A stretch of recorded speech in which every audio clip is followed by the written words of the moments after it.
আসসালামু আলাইকুম। সবার আগে বাছাই করা 10টি আন্তর্জাতিক খবর জানিয়ে দেব। প্রথমেই থাকছে শিরোনাম। তবে তার আগে অনুরোধ থাকবে ভিডিওটিতে একটি লাইক দিবেন।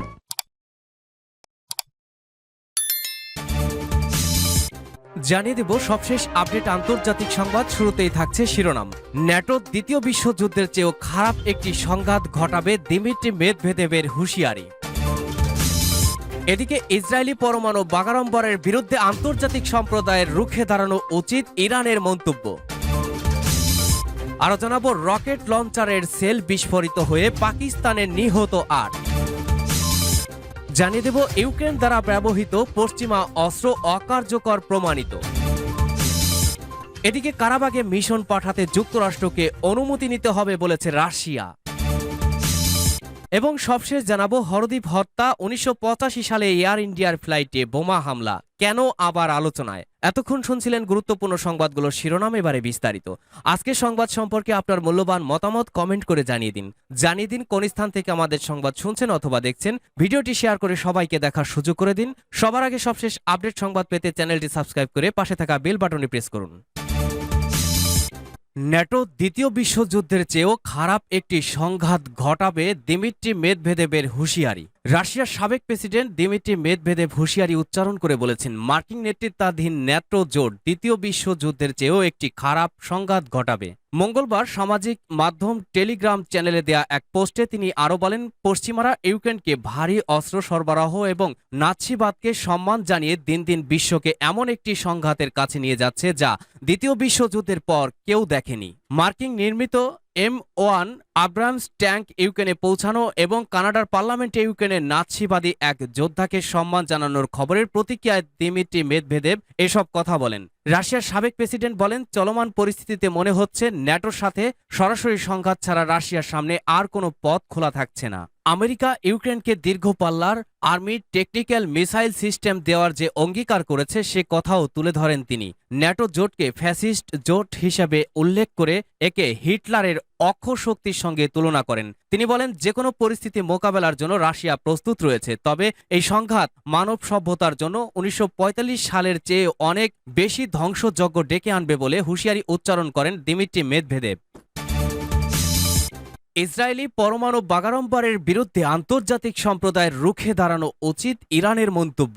ইহুদিবাদী ইসরায়েলের পরমাণু হুমকি ও বাগাড়ম্বরের বিরুদ্ধে রুখে দাঁড়ানোর জন্য আন্তর্জাতিক সম্প্রদায়ের প্রতি আহ্বান জানিয়েছে ইসলামী প্রজাতন্ত্র ইরান। সম্প্রতি জাতিসংঘ সাধারণ পরিষদের ৭৮তম বার্ষিক অধিবেশনে ভাষণ দেওয়ার সময় ইসরায়েলের যুদ্ধবাজ প্রধানমন্ত্রী বেনিয়ামিন নেতানিয়াহুর ইরানের বিরুদ্ধে পরমাণু হুমকি দেন। এরপর তার রুখে দাঁড়ানোর জন্য আন্তর্জাতিক সম্প্রদায়ের প্রতি আহ্বান জানালো ইরান। জাতিসংঘে ইরানের স্থায়ী মিশন এবং জেনেভায় কয়েকটি আন্তর্জাতিক সংস্থা গতকাল মঙ্গলবার এই আহ্বান জানায়। গতকাল পালিত হয়েছে আন্তর্জাতিক পরমাণু মুক্ত দিবস। সামাজিক যোগাযোগ মাধ্যম বক্স পেজ জাতিসংঘে ইরানের স্থায়ী মিশন লিখেছে, সাম্প্রতিক ইতিহাসে ইরান গণবিধ্বংসী মারণাস্ত্রের শিকার। তেহরান এই ধরনের অস্ত্র সম্পূর্ণভাবে মুক্ত করার ব্যাপারে প্রতিশ্রুতিবদ্ধ। ইরান অন্য শান্তিপ্রিয় দেশগুলোকে সাথে নিয়ে পরমাণু মুক্ত বিশ্ব গড়ার প্রত্যয়ে কাজ করবে। ইরানের স্থায়ী মিশন আরও বলেছে, ইহুদিবাদী ইসরায়েলের প্রধানমন্ত্রী বেনিয়ামিন নেতানিয়াহু জাতিসংঘে ভাষণ দেওয়ার সময় ইরানের বিরুদ্ধে যে পরমাণু হুমকি দিয়েছেন, আন্তর্জাতিক সম্প্রদায়ের উচিত তার বিরুদ্ধে নিন্দা জানানো এবং তা প্রত্যাখ্যান করা। নেতানিয়াহু বলেছেন, আমি যতদিন ইসরায়েলের প্রধানমন্ত্রী আছি ততদিন ইরান যাতে পরমাণু অস্ত্র বানাতে না পারে সেজন্য আমার ক্ষমতা অনুযায়ী সবকিছুই করে যাব। নেতানিয়াহুর এই বক্তব্য শুধুমাত্র আন্তর্জাতিক শান্তি ও নিরাপত্তা ক্ষতিগ্রস্ত করবে বলে ইরানের স্থায়ী মিশন উল্লেখ করেছে। রকেট লঞ্চারের সেল বিস্ফোরিত হয়ে পাকিস্তানের নিহত 8।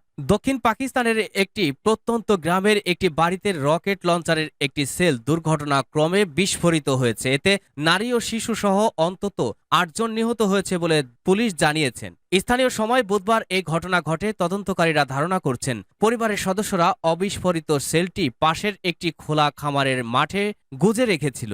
এরপর তারা সেটি বাড়িতে নিয়ে যায়। এ ধরনের বিস্ফোরণ প্রায়ই ঘটে যখন কেউ বিক্রি করার জন্য অবিস্ফোরিত গোলাবারুদ ভেঙে ফেলার চেষ্টা করে। পাকিস্তানের কান্দকোট শহর ডাকাত এবং অপরাধীদের আস্তানা হিসেবে পরিচিত। সেখানে প্রচুর গোলাবারুদ রয়েছে। সেখানেই বিস্ফোরণটি ঘটেছিল। দেশটির নিরাপত্তা বাহিনী এই এলাকার অপরাধীদের বিরুদ্ধে অভিযান শুরু করেছে বলে জানা গেছে, সূত্র আল আরাবিয়া। ইউক্রেন দ্বারা ব্যবহৃত পশ্চিমা অস্ত্র অকার্যকর প্রমাণিত। ইউক্রেনে পাল্টা আক্রমণ ব্যর্থ হয়েছে এবং কিয়েভ সরবরাহ করা পশ্চিমা অস্ত্র রাশিয়ান অস্ত্রের বিরুদ্ধে অকার্যকর প্রমাণিত হয়েছে। মঙ্গলবার রাশিয়ার নিরাপত্তা পরিষদের সেক্রেটারি নিকোলে পাক্রুশেভ কথা বলেছেন। ইউক্রেনীয় সেনাবাহিনীর পাল্টা আক্রমণ ব্যর্থ হয়েছে। ইউক্রেন বিপুল মানুষের ক্ষয়ক্ষতি এবং নিজস্ব অবকাঠামো ধ্বংস করে চলেছে। কায়রোতে রাশিয়ান মিশরীয় নিরাপত্তা পরামর্শে তাকে উদ্ধৃত করে রুসিয়াস্কা গেজেটা বলেছে, পশ্চিমা অস্ত্রগুলো যেগুলো কিয়েভ সরকারকে সরবরাহ করা হয়েছে সেগুলি রাশিয়ান অস্ত্রের বিরুদ্ধে অকার্যকর হয়ে উঠেছে এবং ইউক্রেন যুদ্ধক্ষেত্রে তাদের হারাতে চলেছে। তিনি যোগ করেছেন, সূত্র তাস। কারাবাগে মিশন পাঠাতে যুক্তরাষ্ট্রকে অনুমতি নিতে হবে বলল রাশিয়া। আজারবাইজান ও আর্মেনিয়ার মধ্যকার বিতর্কিত অঞ্চল নাগার্নো কারাবাগে পর্যবেক্ষণ মিশন পাঠানোর প্রস্তাব দিয়েছে যুক্তরাষ্ট্র। তবে রাশিয়া বলছে কারাবাগে মিশন পাঠাতে হলে ওয়াশিংটনকে আজারবাইজানের অনুমতি নিতে হবে। তুরস্কের রাষ্ট্রীয় বার্তা সংস্থা আনাদোলো জানিয়েছে, ক্রেমলিনের মুখপাত্র দিমিত্রি পেসকভ মঙ্গলবার বলেছেন, কারাবাগ অঞ্চলে মিশন পাঠাতে যুক্তরাষ্ট্রকে আজারবাইজানের কাছ থেকে আগে থেকে অনুমোদন নিতে হবে। প্রতিবেদনে বলা হয়েছে, কারাবাগে একটি মানবাধিকার পর্যবেক্ষণ মিশন প্রতিষ্ঠার মার্কিন প্রস্তাবের বিষয়ে দৃষ্টি আকর্ষণ করা হলে এমন মন্তব্য করেন পেসকভ। রাজধানী মস্কোয় আয়োজিত সংবাদ সম্মেলনে তিনি বলেন, যে কোনো মিশন কারাবাগের ভূখণ্ডে শুধু আজারবাইজানীয় পক্ষের সম্মতিতেই থাকতে পারে।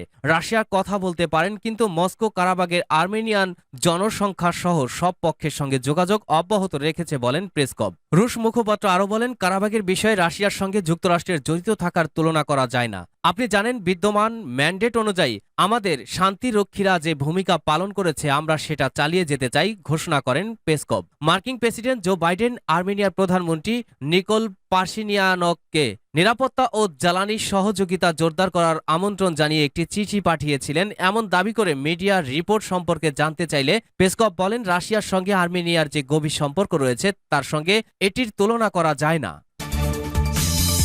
হরদীপ হত্যা, ১৯৮৫ সালে এয়ার ইন্ডিয়ার ফ্লাইটে বোমা হামলা কেন আবার আলোচনায়? ১৯৮৫ সালে এয়ার ইন্ডিয়ার একটি ফ্লাইটে বোমা হামলা হয়েছিল। শিখ নেতা হরদীপ সিং নির্ঝর হত্যাকে কেন্দ্র করে ভারত কানাডার মধ্যে সম্পর্ক তলানিতে যাওয়ার জেরে ৩৮ বছর আগের ঘটনাটি নতুন করে আলোচনায় এসেছে।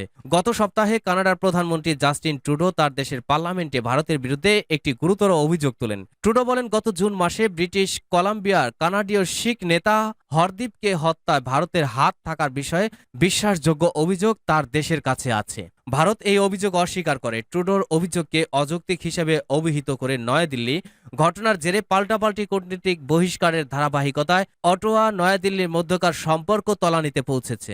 এমন প্রেক্ষাপটে ভারতের বেশ কয়েকজন ভাষ্যকার বিশ্লেষক ১৯৮৫ সালে এয়ার ইন্ডিয়ার ফ্লাইটে বোমা হামলার প্রসঙ্গটি সামনে এনেছেন।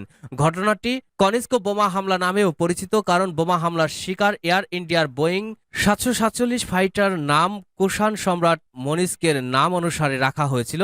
মনিস্ক বোমা হামলার জেরেও নয়াদিল্লি